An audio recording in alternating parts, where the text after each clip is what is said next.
সবাই আমার গায়ের উপর উঠতে চায়, বলেছেন স্বস্তিকা। ফেসবুক ও ইউটিউবের ভিডিওতে আয়ের জন্য সিনেমার প্রেস মিট বলেন কিংবা প্রচারণার যে কোনো আয়োজনে এখন ইউটিউবার ও ব্লগারদের উৎপাত তুমুলভাবে বেড়েছে।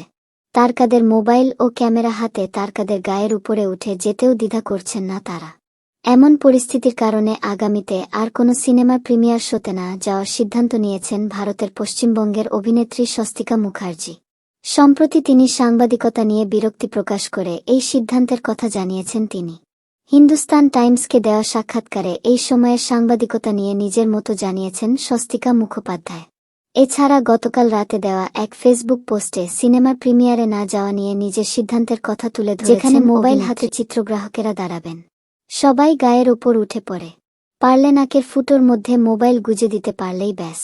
আমার ছবি তুলতে গিয়ে সেদিন কেউ একজন আমাকেই ধাক্কা মেরে ফেলে দিল। এ তো ঠেলাঠেলি ধাক্কাধাক্কি পোষায় না।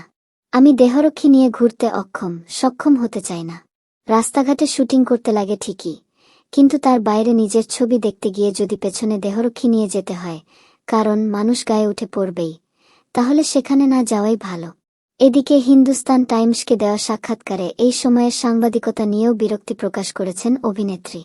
তিনি বলেন, সাংবাদিকদের উচিত ফ্যাক্ট চেক করা যে আদৌ ঘটনাটা ঘটেছে কিনা। সবাই এখন ব্রেকিং নিউজের পেছনে ছুটে বেড়াচ্ছে।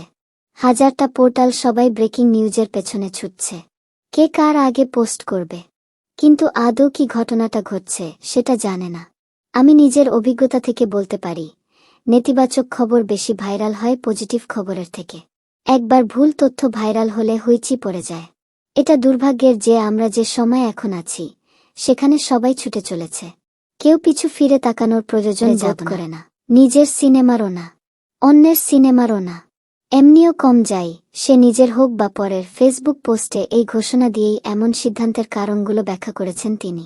ছবির প্রদর্শনে তারকাদের ভিড়ের ভিডিও দেখে দর্শক ছবি দেখতে যান না, বরং ছবির ঝলক, পোস্টার ও কলাকুশলী দেখেই ছবি দেখতে যান দর্শক। মতো স্বস্তিকার। তিনি বলেন, অর্ধেক সময়েই কলাকুশলীদের ডাকা হয় না। যে প্রোডাকশন দাদারা মুখের কাছে জল, চা, খাবার ধরল, গরমের দিনে গ্লুকোজ গুলে নিয়ে এল, তাদের প্রিমিয়ারে নিমন্ত্রণ করাটা অনেক বেশি প্রয়োজনীয়।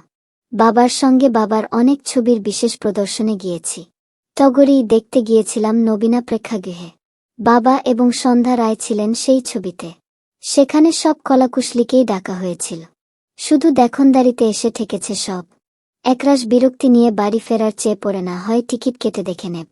আজকাল প্রিমিয়ারে তারকাদের প্রতিক্রিয়া জানতে ভিড় করেন ইউটিউবাররা। এই ভিড় নিয়েও বিরক্তি প্রকাশ করেছেন অভিনেত্রী। তার ভাষ্যে, সবার হাতে ফোন, সবকিছু ওই ফোনেই তোলা হচ্ছে। কে আসলে সংবাদ মাধ্যম আর কে ইনফ্লুয়েন্সার, ব্লগার বোঝার উপায় নেই। কেনি বা তাদেরকে বাইট দেব বা তাদের ফোনে বন্দী হব জানি না। হঠাৎ করে এই শহরে সবাই ছবি শিকারী। আর কোনো নিয়ম নেই, কোনো নির্ধারিত জায়গা নেই।